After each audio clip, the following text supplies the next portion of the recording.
Hello students, question number 25 from JEE Main 2023, 8th April, shift 1. The question is, if an is the greatest term in the sequence an is equal to this, एक given है और साथ में कहा है कि n की value 1 2 3 obviously इसी तरीके से पुट करेंगे. देन अल्फ़ा का वैल्यू बेसिकली यहाँ पर अल्फ़ा नहीं होना चाहिए, यहाँ पर n होना चाहिए कि n का वैल्यू क्या आएगा जब ग्रेटेस्ट इंटीजर ग्रेटेस्ट टर्म हमको मिल रही होगी. तो हम यहाँ पर AOD का यूज़ करेंगे. यहाँ पर fn हमको गिवन है, फंक्शन ऑफ n दिया है n³ upon n to the power 4 and plus आएगा 147, कुछ इस तरीके से हमें फंक्शन गिवन है. अब हमें इसका मैक्सिमम वैल्यू निकालना है, वो किस n पर आएगा ये निकालना है हमें. तो इसको डिफ्रेंशिएट करेंगे हम लोग. तो f dash of n is equal to आएगा 3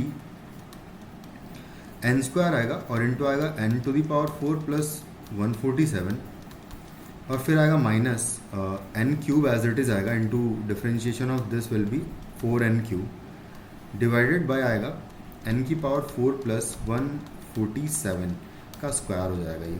अब बस इसको देख लेते हैं क्रिटिकल पॉइंट्स कौन से आ रहे हैं. तो इक्वल टू 0 कर देंगे डिफ्रेंशिएशन का वैल्यू.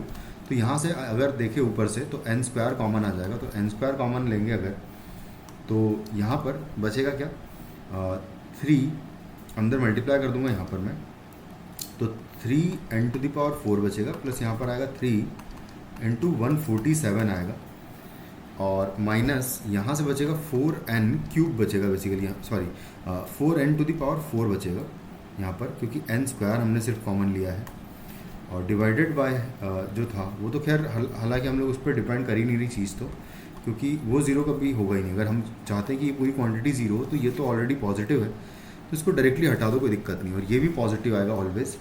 तो यहाँ से सॉल्व करेंगे तो 3n to the power 4 minus 4n to the power 4, तो यहाँ बचेगा 3 इंटू 147 माइनस सिर्फ बचेगा यहाँ पर n to the power 4 equal to 0 करेंगे.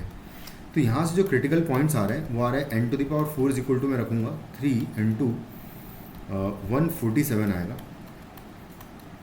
3 इंटू 147 का, और यहाँ से n का वैल्यू बेसिकली मुझे मिलेगा इसको सॉल्व करने पर कि भाई स्क्वायर का वैल्यू पहले निकाल लेते हैं. तो n² इक्वल टू आएगा, यहाँ से इसको मल्टीप्लाई करें अगर तो 3 इंटू 7 7 या 21 हो जाएगा, 1 2 कैरी होगा और 4 या 12 और 2 14 हो जाएगा, तो 4 आएगा और 3 और 1 4, तो 441 बेसिकली 21 का स्क्वायर होता है. तो 21 का स्क्वायर लिखा हुआ है ये.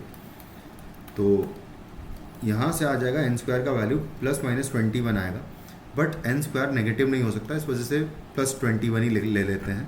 तो यहाँ से n का वैल्यू प्लस माइनस √21 आएगा. बट अगर नेगेटिव वैल्यू n की हो नहीं सकती है तो पॉजिटिव वैल्यू ही लेंगे. तो n इक्वल टू √21 ले लेंगे और √21 भी नहीं एक्सेप्ट करेंगे, इसके क्लोजेस्ट जो इंटीजर आ रहा होगा वो हमारा n का वैल्यू होगा. तो बेसिकली जो √21 है वो √25 और √16 से कंपेयर करेंगे किसके ज़्यादा क्लोज है, क्योंकि ये 4 है और ये 5 है. तो ज़्यादा क्लोज यहाँ पर 4 का डिफरेंस है और यहाँ पर 5 का डिफरेंस है. तो ज़्यादा कम डिफरेंस कहाँ पर आ रहा है, कम डिफरेंस इधर आ रहा है. इसका मतलब हमारा आंसर n का जो क्लोजेस्ट वैल्यू मिल रही है n वो आ रही है 5. तो हमारा आंसर इस क्वेश्चन का हो जाएगा 5. Thank you.